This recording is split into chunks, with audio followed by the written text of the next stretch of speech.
சொல்லியிருக்காங்க. Time on பண்ணி வச்சுக்கோங்க.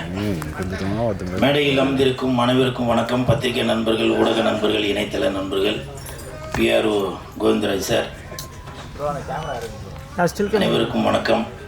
மேடையில் பேசி கைத்தட்டல் வாங்குற அளவுக்கு பெரிய பேச்சாளர் தயவு செஞ்சு நீங்களும் கைத்தட்டி. நன்றி நன்றி. இந்த படம் மிகப்பெரிய வெற்றியடையும். இயக்குனரும் நடிகரும் தயாரிப்பாளருமான ஏஎல் ராஜா சார் அவர்களுக்கு என் மனமார்ந்த வாழ்த்துக்கள். சார் கூலிங் கிளாஸ்லாம் போட்டு கலக்கலாக இருக்காரு. கைவிடுங்க சார். பெரிய அளவில் வரணும். வாழ்த்துக்கள். அந்த பக்கம் ஓரமாக போய் நான் போட்டாவா கேமரா நடுவில் தூக்கி எடுத்துன்னு வந்து வைக்கிற கேமரா. கதாநாயகனாக நடித்தவர் ஸ்ரீஹரி. அவரை பார்க்கும்போது உட்காந்துனே ஃபோட்டோ எடுத்துனுக்கிறேன். பருத்தி வீரன் படத்தில் கார்த்திக் சாரை பார்க்குற மாதிரியே இருக்கு. அப்படி ஆள் இப்போ நல்லா சிறப்பாக இருப்பார். ஆனால் அந்த சாங்கு ஃபைட்டெல்லாம் பார்க்கும்போது அதே மாதிரி நல்லா தாடியெல்லாம் வளர்த்துட்டு நல்லா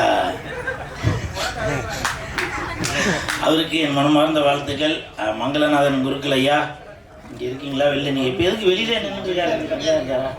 வாழ்த்துக்கள் வாழ்த்துக்கள். இவர் மந்திரம் தான் உதுவார்னு பார்த்தேன். இதில் வேஷ்டியை மடித்து கட்டிட்டு மாணிக் பாஷா மாதிரி அப்படி இருக்கிறீங்க. வாழ்த்துக்கள் வாழ்த்துக்கள். ஏன்னா ஐயா தான் எல்லா சினிமா பூஜையிலையும் மந்திரத்தை போட்டு வாழ்த்துக்களோட ஆரம்பிக்கிறாரு. நீங்கள் எல்லாரையும் வாழ்த்துறீங்க. உங்களை வாழ்த்துறதுக்காக எல்லாருமே வந்திருக்காங்க. நன்றி நன்றி. அப்புறம் இந்த படம் மிகப்பெரிய வெற்றி அடையும். இந்த படம்னு சொல்கிறேன் இல்லையா? இப்போ உங்களுக்கே டவுட்டாக இருக்கும் இது எந்த படமாக இருக்கும் அப்படின்னு. ஏன்னா உங்களுக்கே ஒரு சின்ன ஒரு போட்டி ஒன்று வைக்கிறேன். அந்த போட்டியில் யார் ஜெயிக்கிறீங்களோ அது என்னன்றதை அப்புறம் சொல்கிறேன். இந்த படத்தோட பேர்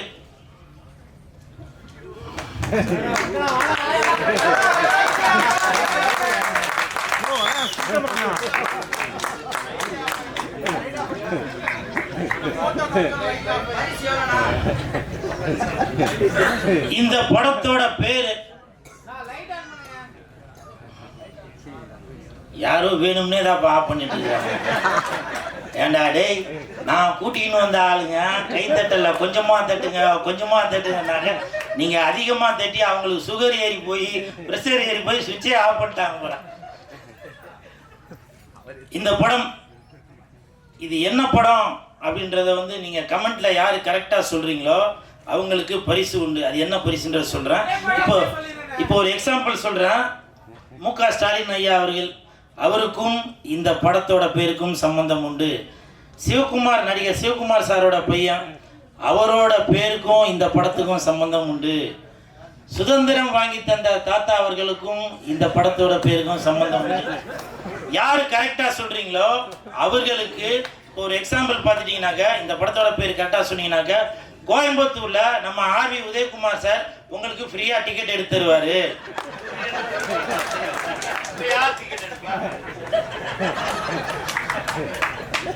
அதே மாதிரி இப்ப சிவகங்கை நாட்டரசம்பட்ட அந்த பக்கம் பாத்தீங்கன்னாக்க, யாரு கரெக்டா சொல்றீங்களோ அவங்களுக்கு பேரரசாரி டிக்கெட் எடுத்து கொடுத்துருவாரு. இதுல எந்த மாற்று கருத்துமே இல்லை.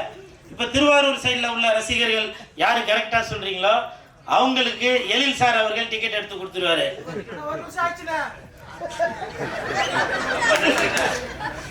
அதே மாதிரி எல்லா ஊர்லயும் சொல்றீங்களா, சென்னைக்கு இல்லையா அப்படின்னு கேட்கலாம். சென்னையில கண்டிப்பாக ஒருத்தர் டிக்கெட் எடுத்து தருவாரு.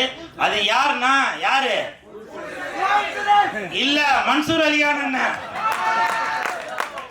மன்சூர் அலிகான் அண்ணன் அவர்கள் இந்த படத்தை யாரு கரெக்டான பேர் சொல்றீங்களோ அவங்களுக்கு இங்க சென்னையில உள்ளவங்களுக்கு டிக்கெட் எடுத்து தருவாரு. ஏன்னா நீ இவ்வளவு பேசிய நீ என்ன பண்ணுவ அப்படின்னு நீங்க கேட்கலாம். நீங்க படம் பார்க்கும்போது உங்க கூட சேர்ந்து நான் படம் பார்ப்பேன். என் கூட சேர்ந்து இங்க இருக்கிறவங்க 350 பேர் படம் பார்ப்பாங்க. நல்லா கைத்துட்டாங்க, உங்களை ரசிப்பாங்க. சரிங்களா? அப்புறம் இந்த நேரத்தில் ஒரு விஷயத்த சொல்கிறேன். ஆர்வி உதயகுமார் சார் அவர்கள் சொன்னாங்க, நான் இருக்கிற இடம் கலகலப்பாக இருக்குது அப்படின்னு. ரொம்ப நன்றி சார். பெரியவங்களாம் வாழ்த்துறது எனக்கு என்னமோ அடுத்தடுத்து இன்னும் எதனா பண்ணணும், சாதிக்கணும் அப்படின்றது தோணுது. உங்களுடைய வாழ்த்துக்களுக்கு மிக்க நன்றி சார். இவ்வளோ பெரிய மேடையில் இவ்வளோ பெரியவங்க, இவ்வளோ ப்ரெஸ் மீடியா பீப்புளுக்கு முன்னாடி இவ்வளோ பெரிய வாழ்த்து கிடச்சி எனக்கு ரொம்ப சந்தோஷம் சார். மிக்க நன்றி. இந்த படம் மிகப்பெரிய வெற்றி அடையும். இதை காட்டிடாதீங்கப்பா, நீங்களே போட்டு கொடுத்துருவீங்க. இதை போகட்டும். நன்றி நன்றி நன்றி. வெந்து தணிந்தது காடு, இந்த படத்துக்கு வணக்கத்தை போடு. நன்றி நன்றி.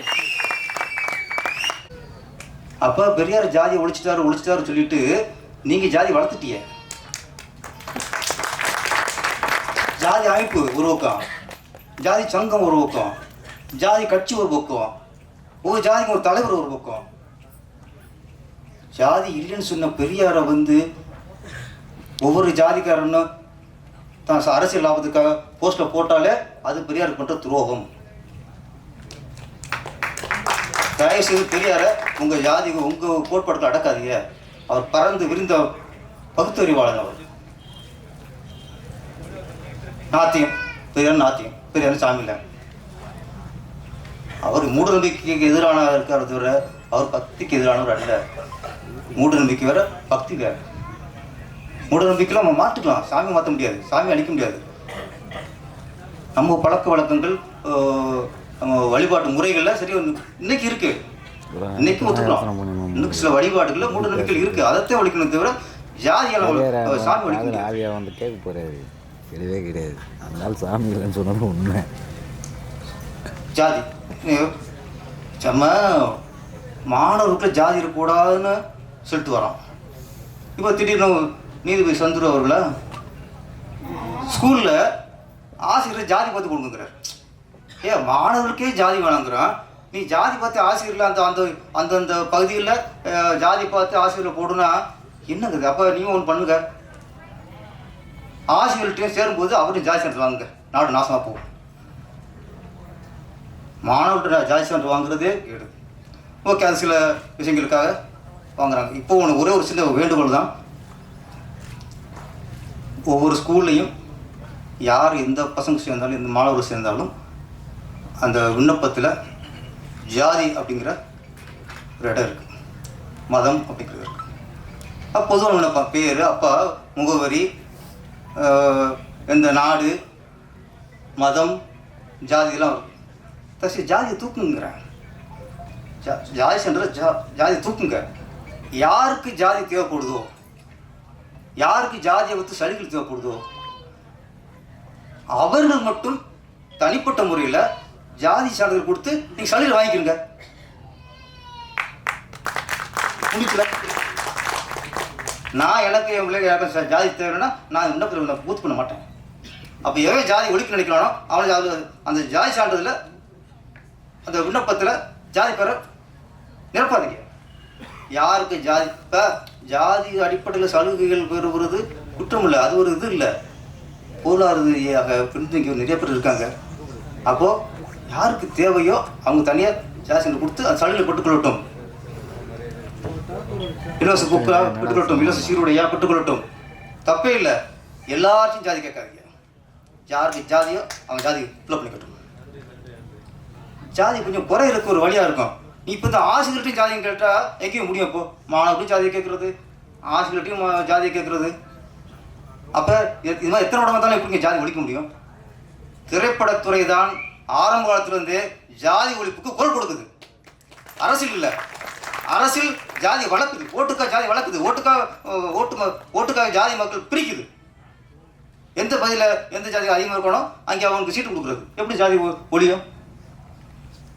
நந்தனார்ல இருந்து எத்தனையோ படங்கள் இன்று வரைக்கும் ஜாதிக்கு எதிரான தமிழ் திரையுலகில் எடுத்துக்கிட்டு இருக்கோம். இந்த சூரியனும் சூரியகாந்தியும் ஜாதிக்கு எதிரான படம். தமிழ்நாட்டில் ஜாதிக்கு எதிரான எத்தனையோ படங்கள் வந்த வரிசையில் இந்த சூரியனும் சூரியகாந்தியும் ஒரு ஜாதிக்கு எதிரான படம். இப்போ ஒரு நாட்டில் ஒரு பெரிய ஒரு வெக்கக்கடை என்ன சொன்னா, யார் ஜாதி வேணாங்கிறானோ அவனை வந்து ஜாதி வெறின்றானுங்க.